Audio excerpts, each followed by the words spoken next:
Two Chairs No Waiting, episode number 617, Bailey's Bad Boys.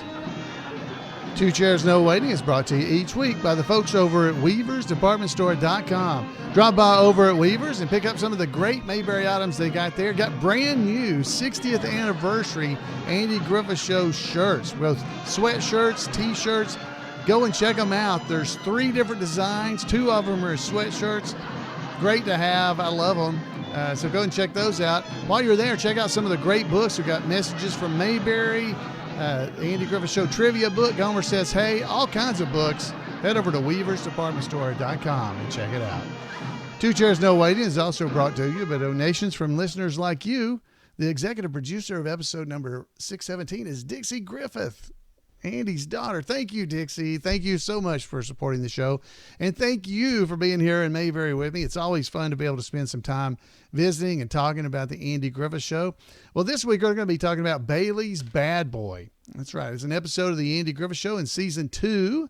And we're going to talk about that. And I was inspired, I have to admit, by Randy Turner's This Week in Mayberry History report that we're going to hear first right off the bat to get the show going. So Randy, take it away with This Week.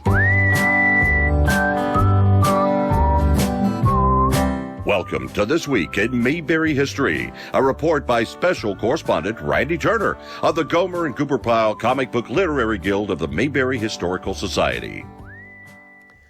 As I stated last week, when I started doing reports for the podcast, they were very short pieces about multiple subjects. This week, let's revisit another topic I covered in only my 3rd This Week in Mayberry History report, especially since the original was only 4 sentences long. Mayberry guest star Bill Bixby. Bill was born on January the 22nd, 1934 in San Francisco. Bill's family attended Grace Cathedral in San Francisco's affluent neighborhood Nob Hill, where he joined the choir when in 7th grade, though he was asked to leave when he shot the bishop with a slingshot during a service. He was drawn to performing partially as a result of competing in forensics or public speaking while in high school, a form of competition I was privileged to compete in myself while in college. After graduating high school in 1952, and against his parents' wishes, he studied drama at City College in San Francisco. He served stateside during the Korean War with the U.S. Marine Corps Reserve shortly after he turned 18, and then studied pre-law at Berkeley after his military service. He left just 3 credits shy of an undergraduate degree and moved to Los Angeles, where he worked odd jobs. In 1959, he was hired as a model and brought to Detroit for commercial work for General Motors and Chrysler. He made his stage debut with the Detroit Civic Theater Company that same year. In 1961, Bill began a career that, while it included many lead roles, always included work as a character actor as well. Far too many roles to list here, but we can certainly look at the highlights. He made his television debut in an episode of The Many Loves of Dobie Gillis, and had appeared in only 7 other episodes of other series before being cast in The Andy Griffith Show. 2 of those earlier appearances were in The Danny Thomas Show, in which he appeared twice in 1961 as different characters. Bill formed a lifelong friendship with The Andy Griffith Show executive producer Danny Thomas that led to a career with many overlaps of Thomas's productions. After appearing in The Danny Thomas Show, Bill was cast in The Andy Griffith Show as the spoiled, wealthy 19-year-old Ron Bailey, who sideswiped Fletch Dilbeck's truck, but who eventually learned an important lesson about self-reliance during his stay in Mayberry.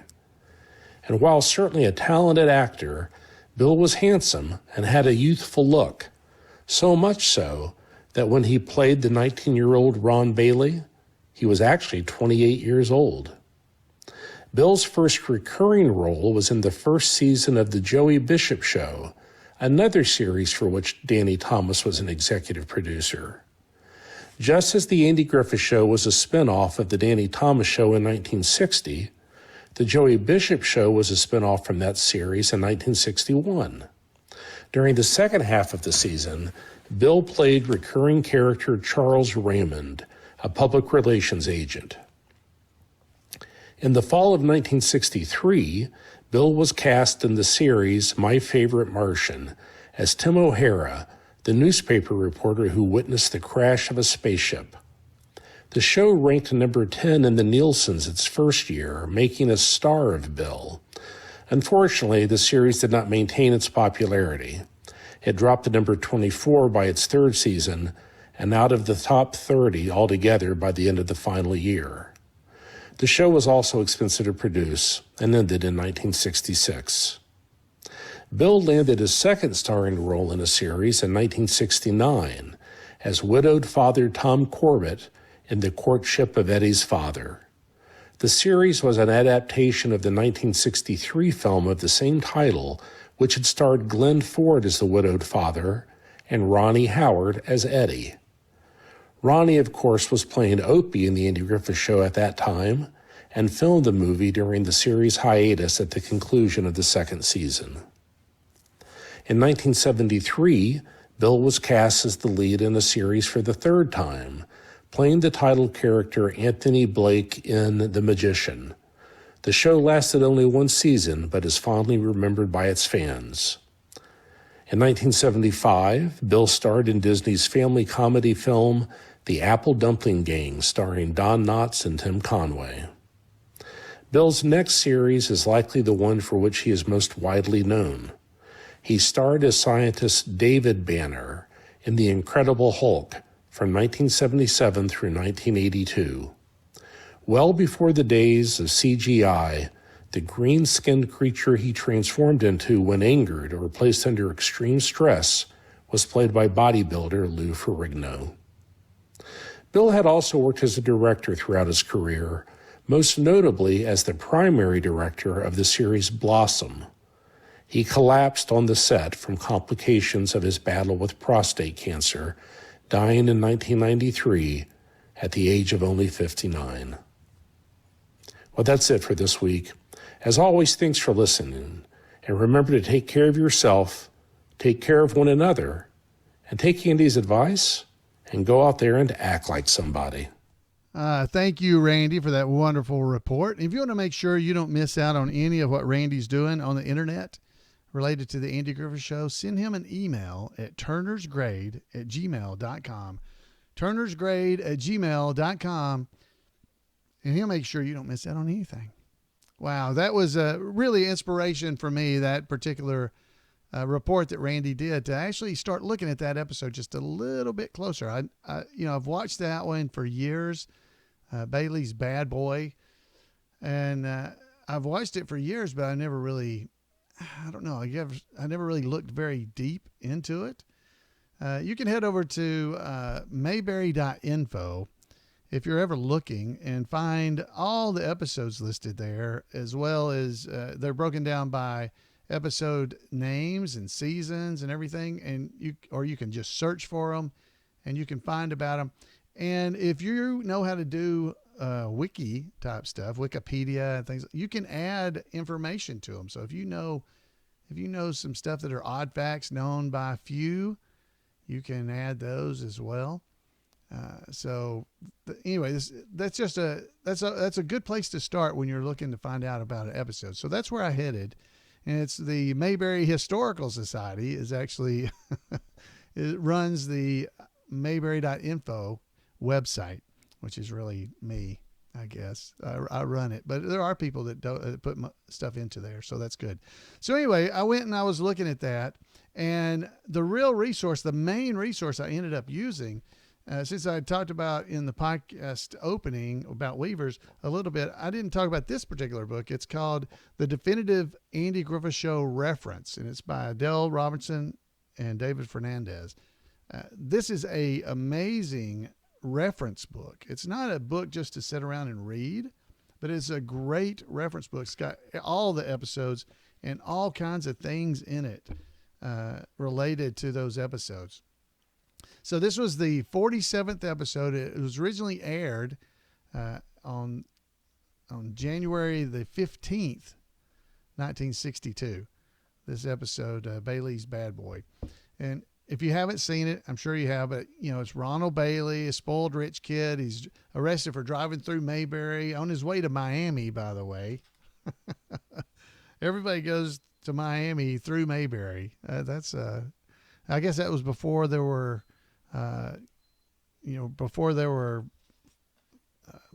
highways. The federal highway system had not been created yet. So the interstate highway system wasn't there. So people were still going through smaller towns on their way to locations. So Ron Bailey, he was headed through Mayberry to go to Miami, and he sideswiped Fletch Dilbeck's produce car. Now, Randy mentioned Fletch, and Fletch was played by John Lomer. John Lomer's his name. And his car was the one that got hit. Now, you may not remember. I had to look it up to find out more about it. But John was in 3 separate episodes of the Andy Griffith Show, and 2 of them were in 1962. He was in The Cow Thief, where he was Tate Fletcher. Okay, you remember him? He was there when they were stealing his cow. He thought it was a prize bull. He thought it was a cow. That was Tate Fletcher, and he was obviously Fletch Dilbeck that same season. He was both those characters.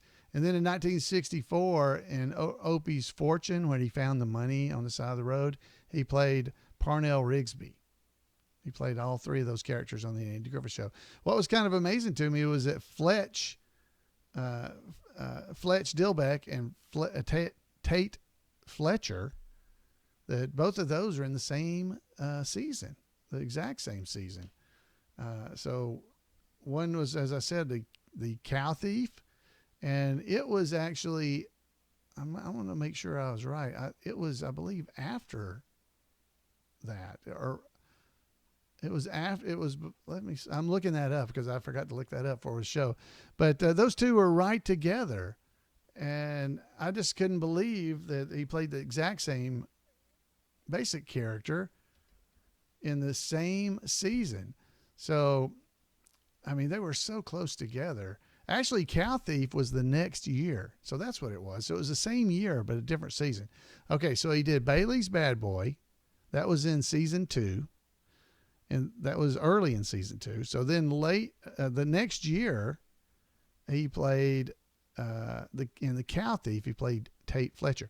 And I wonder if Tate Fletcher's last name could have been Dilbeck. Maybe his name is Tate Fletcher Dilbeck, or Fletch, because they called him Fletch. So could he have been called Fletch and been Tate Fletcher Dilbeck and was the same guy? It's not the way he was listed in the credits. Anyway, that's I'm getting down a rabbit hole. Let me give you some information of things that happened on that show that you might want to pay attention to. One of them is Andy assigns Barney to watch the bicycles down at the movie theater. No reason was actually given as to why he was doing this. Maybe there was a bicycle thief running around in Mayberry.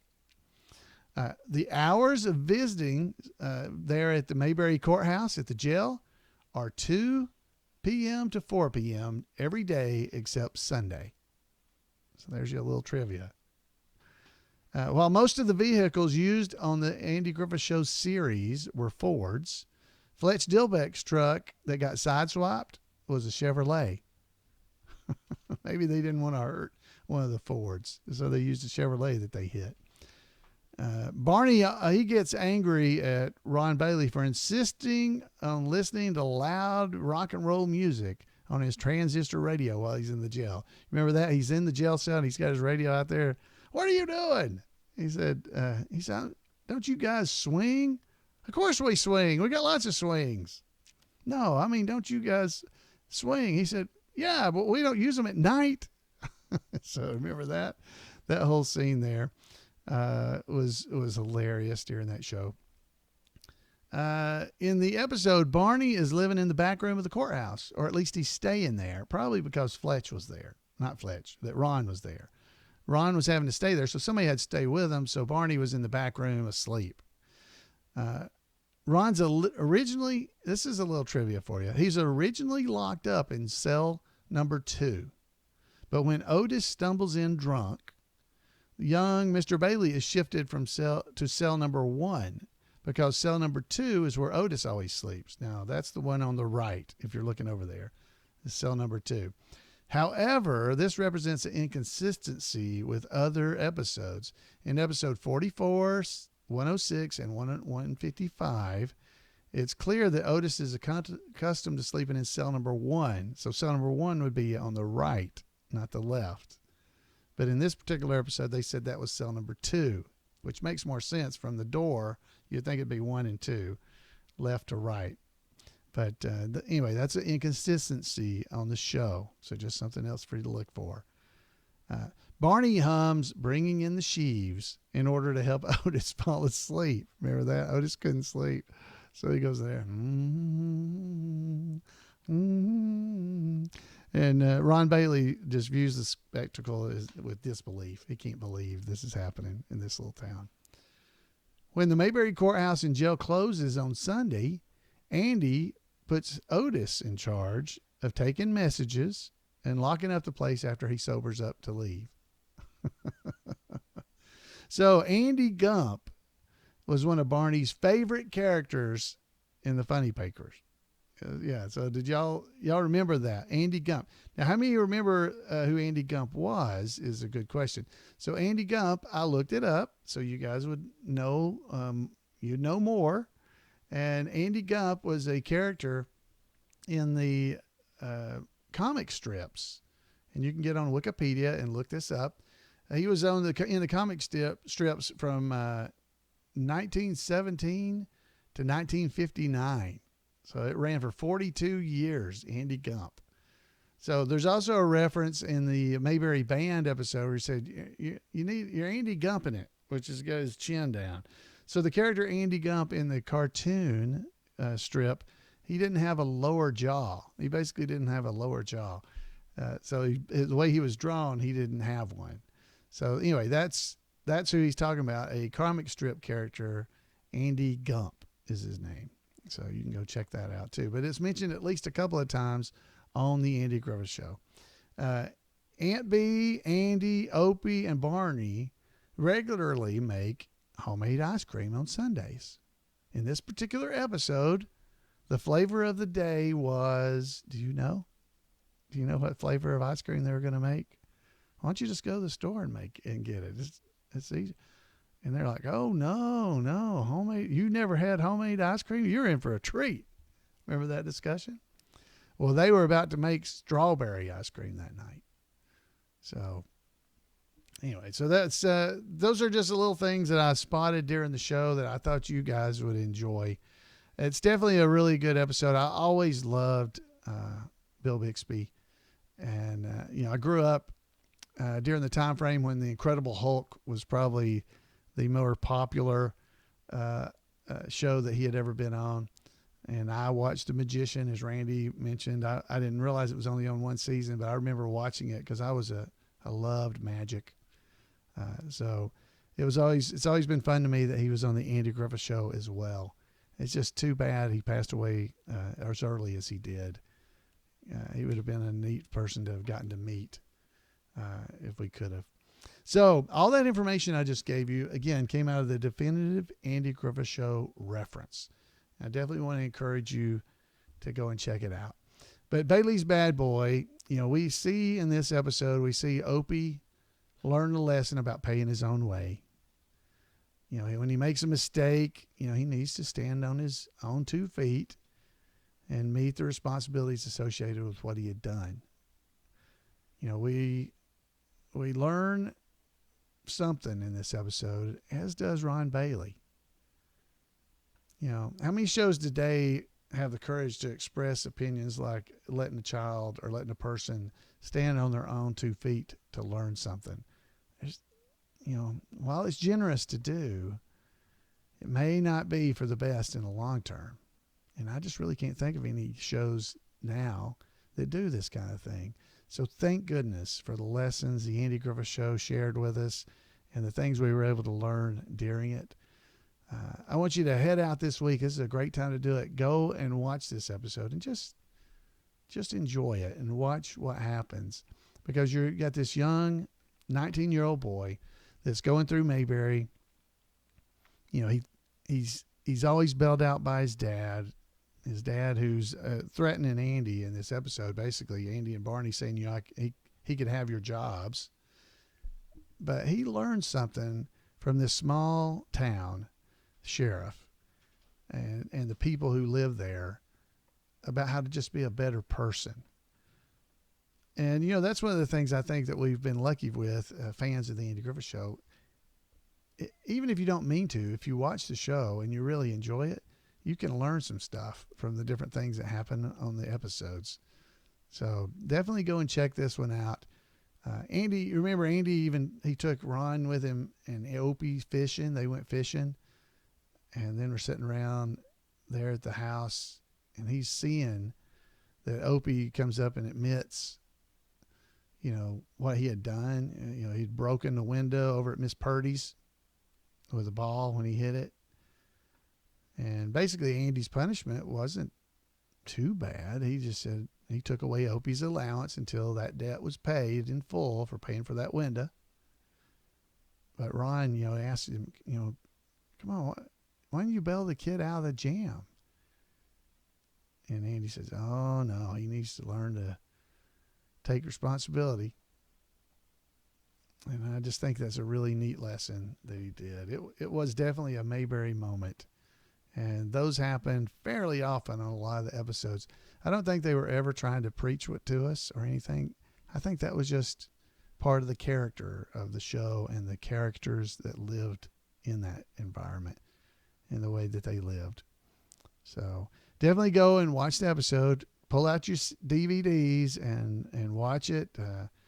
If you've got access to it some other way, go watch that episode and just see and pay attention to what's actually happening in there. And I think you'll enjoy yourself. So the regulars on the show that night were Andy and Don and Ron Howard and Francis Bavier and Hal Smith. Otis, he was in there. Those are the regulars that appeared during the episode. So definitely I want you to go and check that out. I found some nice websites that I'll give you a little bit of a hint toward. I don't know how to say his name, but his name is Mel Brandt.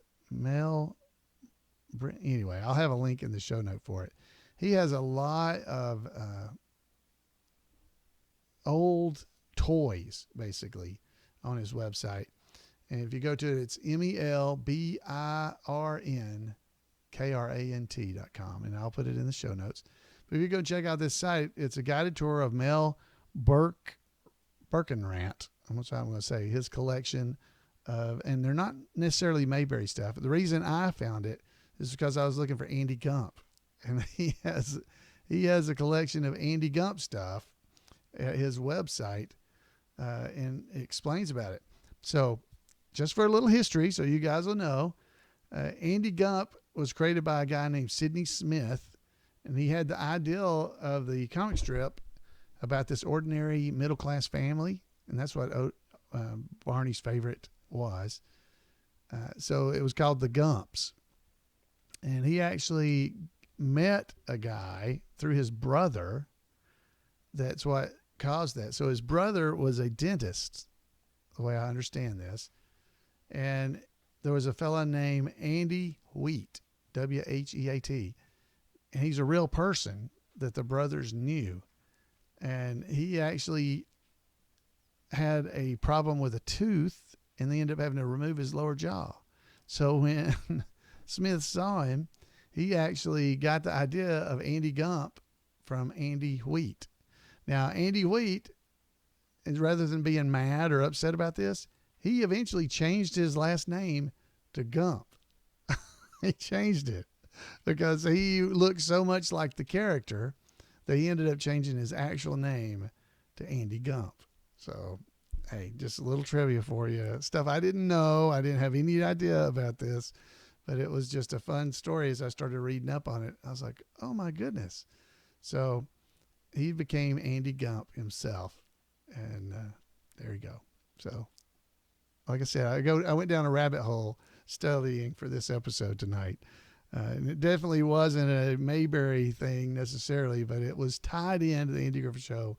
And so I got involved in looking at it. But Andy Gump is Barney's favorite cartoon character. So that's why we're telling about it. All right, guys, that is all I've got for us tonight. I do want to tell you about one other podcast, and I'll have a link in its show notes, or in the show notes to it as well. And it is a podcast that was started by my buddy Brian Rose, and it's called 5 Minute Mayberry Devotional. And he's done, let's see, I think 22 of them so far, and they're only 5 minutes long. I want to encourage you to head over and check them out and subscribe to them. You want to subscribe so that you can get them. You can get them on Spotify or Stitcher, or you can do it with Google Podcast if you have a Android phone. Definitely something worth listening to. It's only 5 minutes, I think, a week. I think he's doing them weekly. And you're going to, yeah, they are weekly. So go and check them out. 5 Minute Mayberry Devotional. If you search on the internet, I'm pretty sure you'll be able to find it. But this is Brian Rose, another one of our great Mayberry friends that has started a podcast that I know you're going to enjoy, because I've been enjoying it since he started. And it's definitely worth listening, because he goes basically, he takes a episode of the show and comes up with a devotional related to it. So it's definitely something I think you would enjoy. If you've enjoyed the Andy Griffith Show Bible study podcast that I did, I'm almost 100% sure you would love the Mayberry Devotional. I'll have a link in our show notes to it, the 5 Minute Mayberry Devotional. Okay. All right, guys, that is all I have for tonight. I'd love to hear from you. You can give me a call at 888-684-8415 or email me at floyd@imayberry.com. And just tell me what you think about the Andy Griffith Show. What do you think about Bailey's Bad Boy? What did you think about it? I'd love to hear your thoughts, and so would other people. Then I wouldn't have to talk as much, and they would enjoy it more. I want to encourage you to subscribe to Two Chairs No Waiting. If you listen to us on your podcatcher or Google Podcast or iTunes, subscribe. Subscribe to us at Apple Podcast, I guess is what it would be. So until next time, folks, have a great Mayberry week, and we'll see you here on Two Chairs.